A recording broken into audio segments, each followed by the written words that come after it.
Good morning, everybody, and welcome to Spiritual Healthcare Day 8. I'm so sorry this isn't live. I think Facebook is finally starting to struggle with live streams and things like that, and it's just not letting me on live streams. So this is what we're gonna do. I'm going to do all of this recording for you so you guys don't miss a day. And we're just gonna get through this until the servers catch up, because I think everybody's bogged down with people being home and all that kind of thing. So we've got some really good questions today. I've got some great things for us to read and talk about and all of that. So let's get going. We've got some really good questions that have come in from Twitter and all sorts of platforms. If you guys have questions or anything like that for me, please send them in.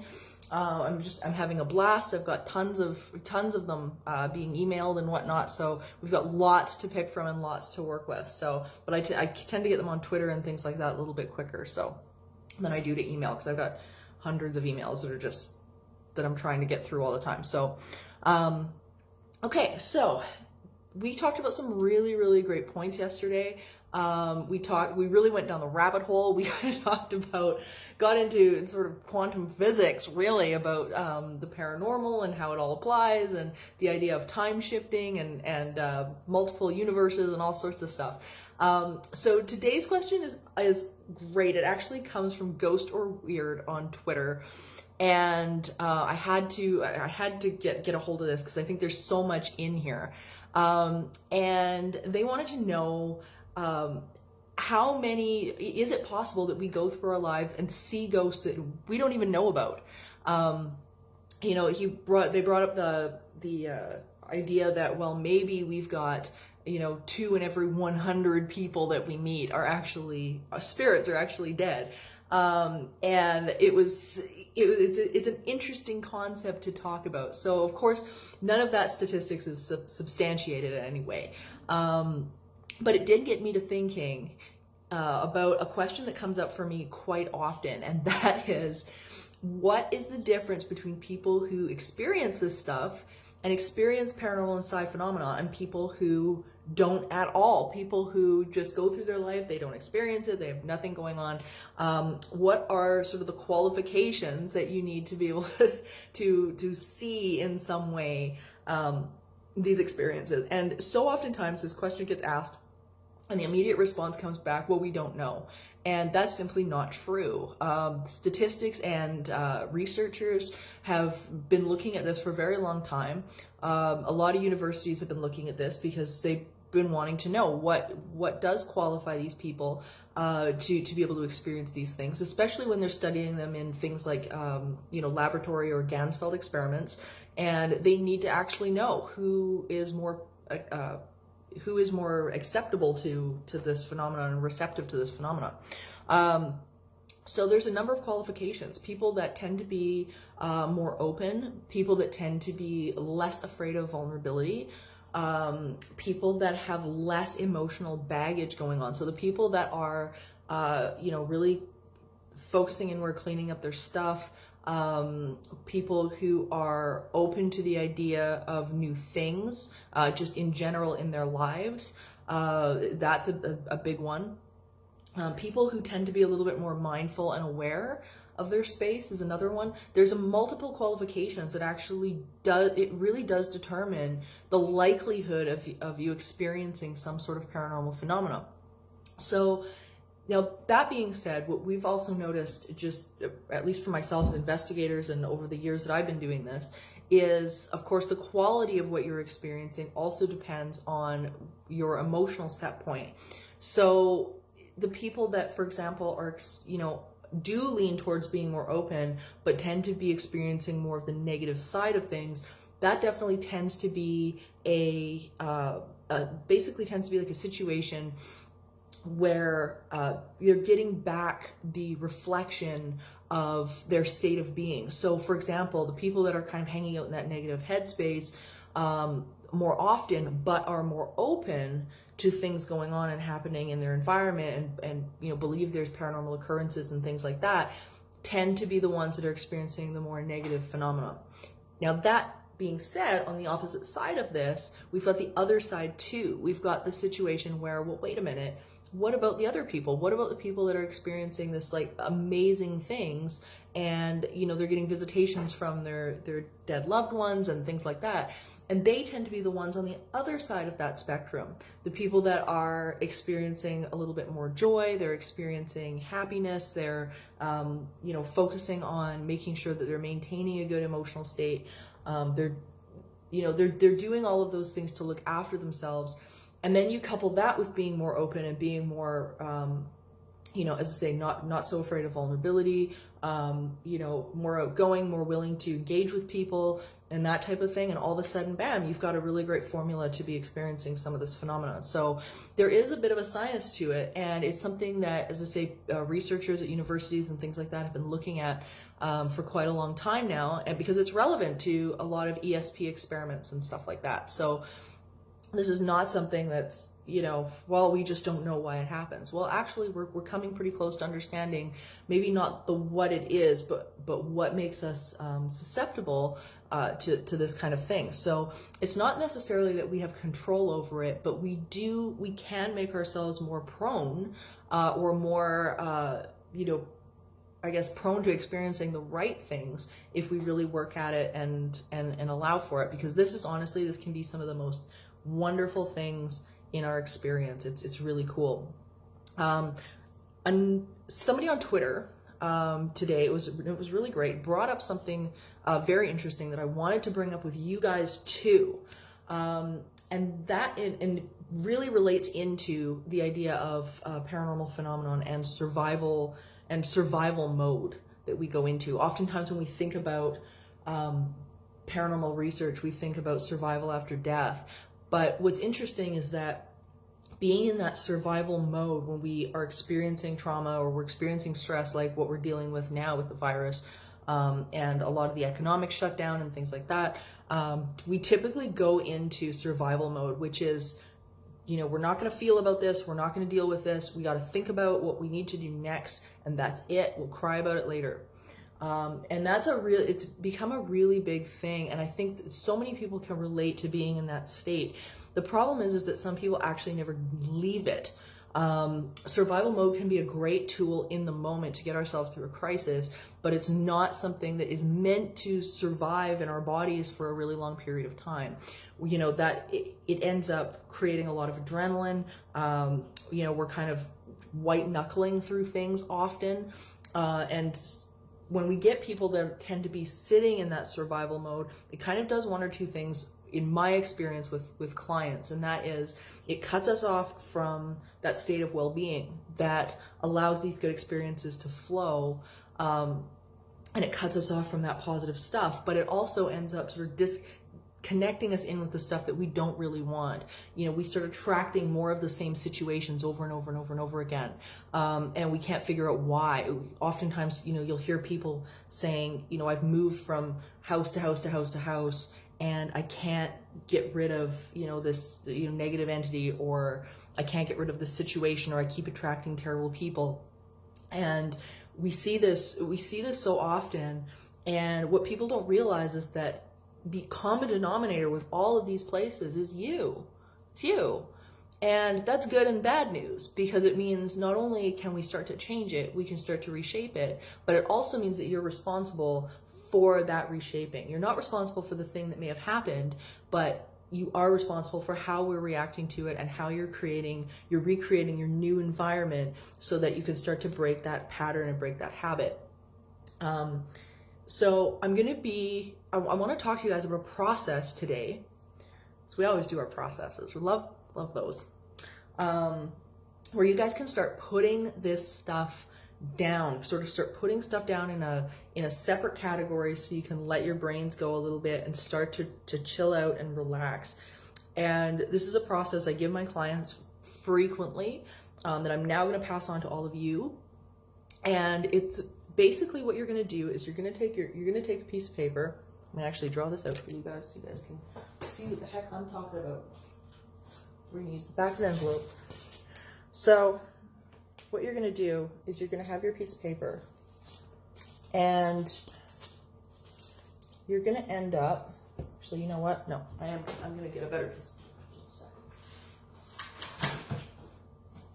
second. There we go. Okay, we're going to get a better piece of paper. That just wasn't working. It just was not working. And what you're going to do is you're going to divide the piece of paper into 2 halves, okay? And what that's going to do, ultimately, is you're going to start discerning what it is that you actually want, okay? So you're going to have your piece of paper like this, and you're going to draw a line down the middle of your piece of paper. So you've got on one side the stuff that you want, the stuff you want to get done, the stuff that you feel like I can do this right now, okay? So the stuff you want to get done is going to go on this side. The stuff that you have decided that you want to pass over to non-physical, you want to pass over to source, to God, to the universe, whatever that terminology is for you, doesn't matter.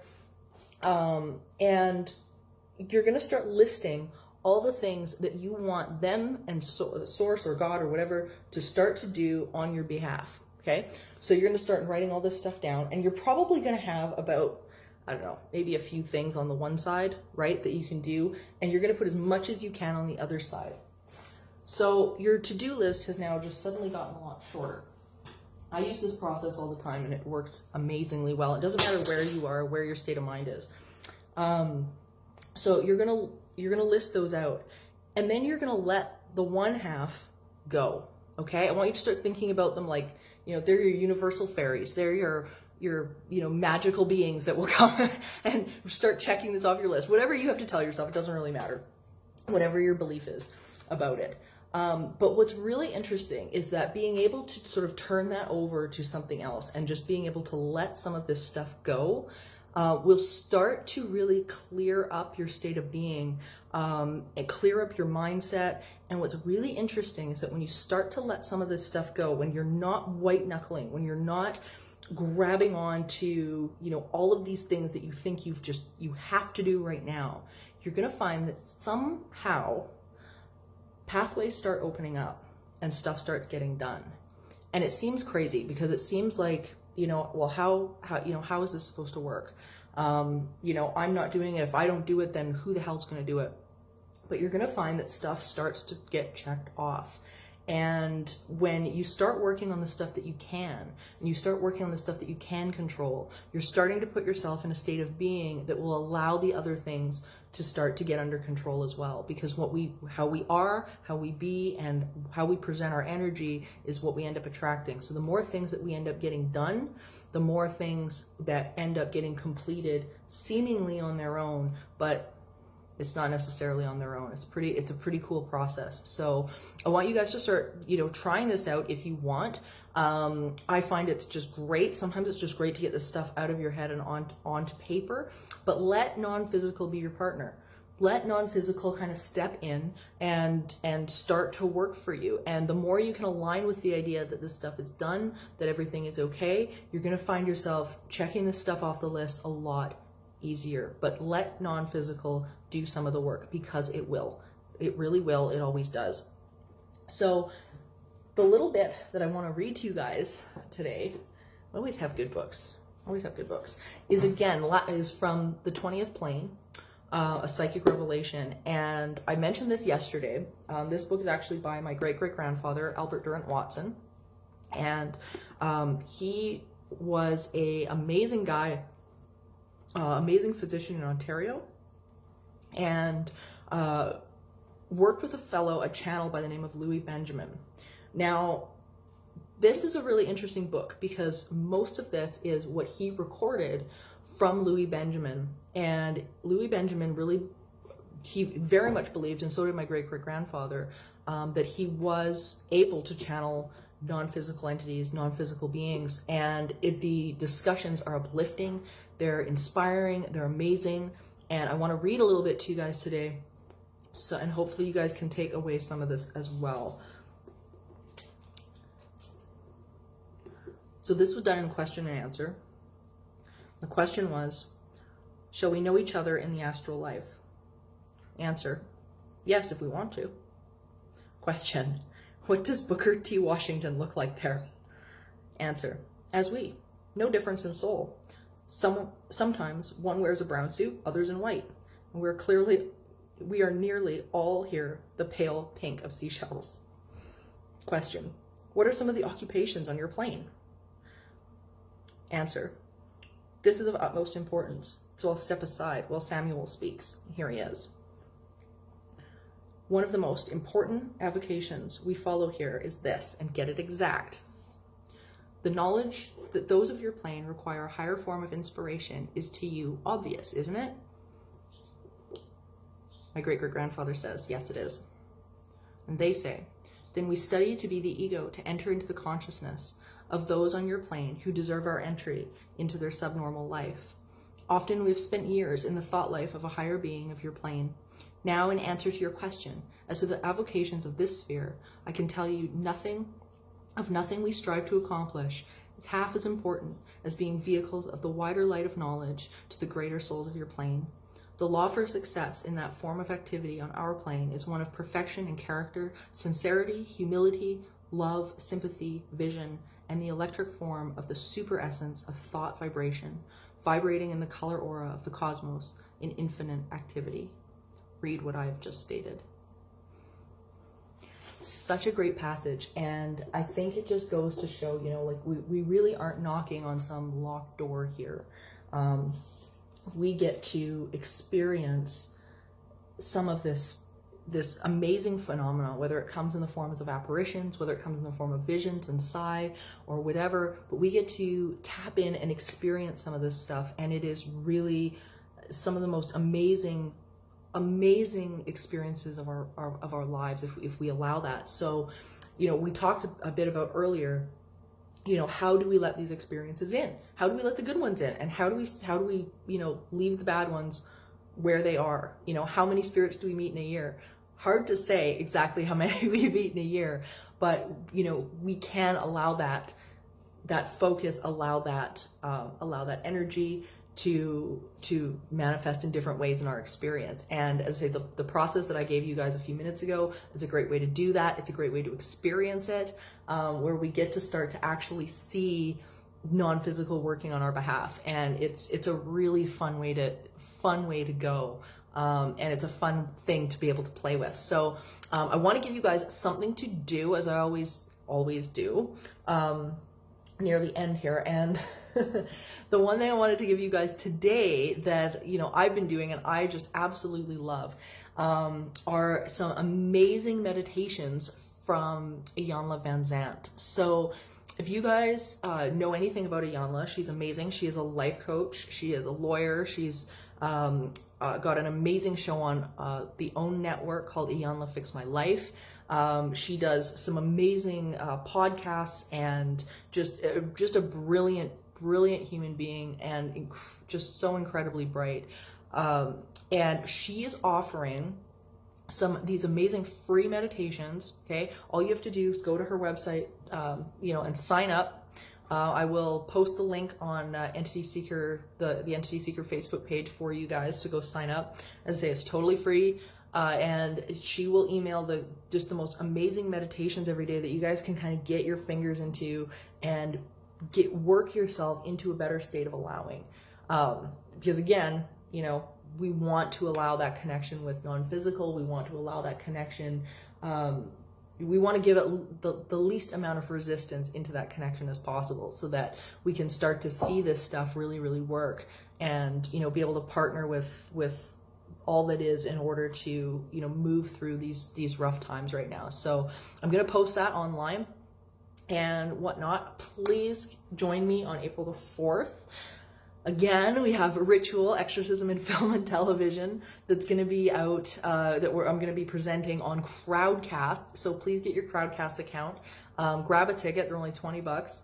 And I am just so excited to be able to present this with you guys. As usually it's only at the comic expos, but we're going to present it in real time, so you guys can ask questions. We're going to talk about the subject matter in a new way. You guys are going to walk away just with a plethora of information. Here's some incredible evidence, and we're going to talk about some of the probably the most iconic films like The Exorcist and what the true story was behind some of these films. So I hope I see you guys there. Please go to crowdcast.io and get your accounts.